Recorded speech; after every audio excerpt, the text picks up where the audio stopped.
नमस्कार, मैं हूं प्रमोद और आप देखना शुरू कर चुके हैं दी-सड़कनामा.com। इस वक्त मैं मौजूद हूं सिरसा में और मेरे साथ चौधरी जगदीश नेहरा, जो पूर्व में हरियाणा सरकार में कैबिनेट मंत्री रहे, उनके पुत्र हैं संदीप नेहरा, जो कि हाल ही में इन्होंने वीआरएस ली है। एक्साइज एंड टैक्सेशन डिपार्टमेंट में एटीओ के पद पे कार्यरत थे और अब ये निर्णय लिया गया है कि वो अपने पिता की राजनीतिक को आगे बढ़ाएंगे। उनके जो द्वारा जो किए जो कार्य हैं, जो कुछ किए जो अधूरे रहे, उनको पूरा करेंगे और अभी जो है कांग्रेस ज्वाइन करेंगे 5 जुलाई को। और चूँकि 5 जुलाई को जगदीश नेहरा है, उनका जन्मदिन भी है। हमारे साथ इस वक्त संदीप नेहरा है। सर, बहुत बहुत स्वागत आपका। हाँ, धन्यवाद प्रमोद जी। सर, क्या कुछ कहना चाहेंगे? नेहरा साहब के जाने के बाद आपने वीआरएस को लेकर के अप्लाई किया, वीआरएस मंजूर हुई और अब आपने एक तरह से राजनीतिक पारी की शुरुआत, इसको कह सकते हैं कि 5 जुलाई को करने जा रहे हैं। क्या कुछ कहना चाहेंगे? प्रमोद जी, मैंने तकरीबन 28 साल और 1 महीना सरकारी नौकरी करी और हमारे पिताजी के गुजरने के बाद तो हमने सोचा अभी उनकी जो राजनीतिक सोच और उनके जो सामाजिक कार्य हैं उनको आगे जारी रखने के लिए, और लोगों की भी इच्छा थी भी राजनीति में आऊं, तो लोगों की इच्छाओं और भावनाओं को रखते हुए तो ये कदम मैंने उठाया। और अभी तक मेरी 5 साढ़े 5 साल नौकरी मेरी बकाया थी, जो कि 2028 में पूरी होनी थी। तो ये लोगों की इच्छा के मुताबिक ही मैं सो कर रहा हूँ। हाँ जी। सर, 5 जुलाई को कैसे आप ज्वाइन करेंगे? किन के नेतृत्व में ज्वाइन करेंगे?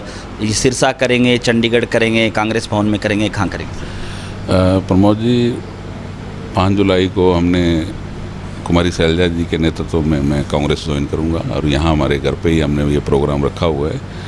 और रही बात पुराने सिस्टम की, जो पुराने हमारे चौधरी दलबीर सिंह जो शैलजा जी के पिताजी थे, तो हमारे पिताजी के शुरू से उन्हीं के साथ ताल्लुकात रहे हैं राजनीतिक तौर पे, तो हम ही उसी को आगे बढ़ाते हुए शैलजा जी के नेतृत्व में उनका राजनीतिक ताकत हम देंगे। ये हमारी ऐसी सोच है। सर, आप अधिकारी रहे लंबे समय से, लेकिन अगर आज की राजनीतिक परिस्थितियों की हम चर्चा करें, कम शब्दों में किस तरह से आप आंकते हैं कि अभी बीजेपी की सरकार है 10 साल से, क्योंकि 9 साल हो गए सरकार, 9 साल का जो है गौरवशाली है, वो रैलियां भी कर रही हैं, क्या कुछ कहेंगे? देखो, सभी जगह आपको पता है अभी आजकल भाजपा के खिलाफ, चाहे वो मजदूर है, किसान है और जैसे खिलाड़ियों का चल रहा है, तो हर जगह भाजपा का तो देखो विरोध तो है ही। आम जन भी विरोध धीरे धीरे सड़क पे उतारू हो जाएगा और कांग्रेस की धीरे धीरे लोगों में अब बात कांग्रेस की हो रही है। गांव में जैसे मैं गया गांव के बीच में लोगों के, तो कांग्रेस की नीतियों पे लोग शायद अगली बार कांग्रेस का साथ दें। नेहरा साहब भी अब जब चूँकि ये कहेंगे कि अंतिम पड़ाव में थे, तो उन्होंने भी कई बार ये जिक्र किया कि अब संदीप है वो राजनीतिक शुरुआत करेंगे या रानिया से चुनाव लड़ने को लेकर के कार्यकर्ताओं की भी उन्होंने एक संकेत दिए। तो क्या ये सर पहले से तय था इसको लेकर के कि आप नौकरी बीच में छोड़ करके, जो लोग आपके वर्कर्स हैं, जो आपके जो कार्यकर्ता हैं, क्योंकि नेहरा साहब कई मंत्री रहे, चाहे रोडिया क्षेत्र की हम बात करें, बाद में जो रानिया क्षेत्र बना उसी का हिस्सा रहा गाँव जो है, तो एक कार्यकर्ताओं का भी एक दबाव बढ़ा कि जो है आप राजनीति में सक्रिय रहिए, राजनीति में एक्टिव रहिए, या हम वोट कहाँ डालें? नहीं, ऐसा नहीं था। राजनीति में तो नहीं, मैं पहले सरकारी जब उस नौकरी में था तो पहले बड़े भाई थे सुरेंद्र, वही राजनीति के पिताजी के साथ देते थे। तो जब भाई नहीं रहे और पिताजी नहीं रहे, तो उसके बाद हमने ये सब घर वालों ने कह लो या जो नज़दीकी संबंधी या कार्यकर्ताओं ने सब ने मिल के ये निर्णय लिया, हमने भी राजनीति में आए, तो उसी के ऊपर काम हो रहा है बस।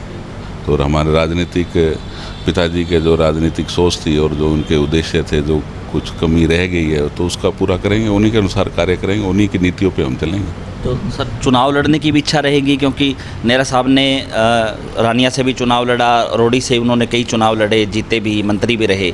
रानिया से भी नेहरा साहब ने जो है लास्ट चुनाव लड़ा बीजेपी के टिकट पे, बाद में वो कांग्रेस में शामिल हो गए थे। एलनाबाद बाई इलेक्शन की बात करें, इच्छा रहेगी सर चुनाव लड़ने की? देखो, अभी तो पार्टी में मैं कार्यकर्ता के रूप में काम करेंगे, धीरे धीरे जैसे लोगों का प्यार मिलेगा, जैसे लोग चाहेंगे वैसे कार्य करते रहेंगे। कांग्रेस पार्टी को मजबूती देते रहेंगे। ये ऐसी हमारी सोच है। धन्यवाद। धन्यवाद। तो ये थे हमारे साथ संदीप नेहरा। लगातार हमारे साथ बने रहिए और ज़्यादा से ज़्यादा इस वीडियो को शेयर जरूर कर दीजिए। 5 जुलाई को संदीप नेहरा है वो कांग्रेस ज्वाइन करेंगे। उस दिन भी हम आपसे बातचीत करेंगे और क्या कुछ राजनीतिक परिस्थितियाँ रानिया क्षेत्र को लेकर के रहने वाली हैं और वो भी हम आपको लगातार दिखाते रहेंगे। ज़्यादा से ज़्यादा इस वीडियो को आप शेयर जरूर कर दीजिए। कॉमेंट सेक्शन में आप अपनी राय ज़रूर दीजिए। चौधरी जगदीश नेहरा की राजनीतिक विरासत को संभालने के लिए संदीप नेहरा है वो कितने कैपेबल हैं। बहुत बहुत शुक्रिया।